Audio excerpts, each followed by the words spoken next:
Somnath trust દ્વારા ગોલકધામ ખાતે તુલસી વિવાહ તેમજ ભગવાન વિષ્ણુનું પૂજન સંપન્ન થયું. તુલસી કૃષ્ણના સ્વધામ ગમન સ્થાન ગોલકધામ ખાતે સોમનાથ ટ્રસ્ટ દ્વારા ધાર્મિક અને શાસ્ત્ર સિદ્ધિ વિધિ મુજબ તુલસી માતા તથા ભગવાન વિષ્ણુના વિવાહ અને પૂજન કરવામાં આવ્યું હતું. આ પ્રસંગે સોમનાથ ટ્રસ્ટના જનરલ મેનેજર વિજયસિંહ ચાવડાએ સજોડે ટ્રસ્ટ પરિવારના સભ્યો ભક્તજનોની ઉપસ્થિતિમાં તુલસી વિવાહ અને ભગવાનનું પૂજન કર્યું હતું. તુલસી માતાની પૂજા વિધિ, મંગલ ગીતો તેમજ વૈદિક મંત્રોચ્ચાર વચ્ચે વિષ્ણુ ભગવાન સાથે તુલસીના પવિત્ર વિવાહના સમારોહમાં ભાવભીના માહોલ યોજાયો હતો. જે.કે. સિંઘુ સાથે મહેશ વાજા, સોમનાથ.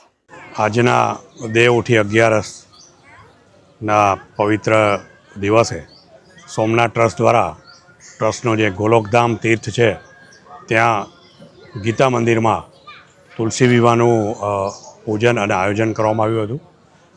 ટ્રસ્ટ દ્વારા દર વર્ષે તુલસી વિવાહ અહીંયા દેવઉઠી 11ના દિવસે ટ્રસ્ટ દ્વારા કરવામાં આવે છે અને આ ભગવાનની પૂજા તેમજ તુલસીજીના વિવાહનો પૂજન આજે ट्रस्ट द्वारा करवामा આવ્યું. जय Somnath.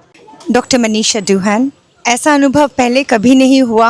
It was very Payas, it was very pure, and I specially come from Australia and to visit Somnath. So I was not expecting this, but आज यहाँ आके especially अपनी माँ के साथ जो जिनके लिए मैं यहाँ आई हूँ, it was something that you have to come here to experience. You cannot experience this purity without coming here.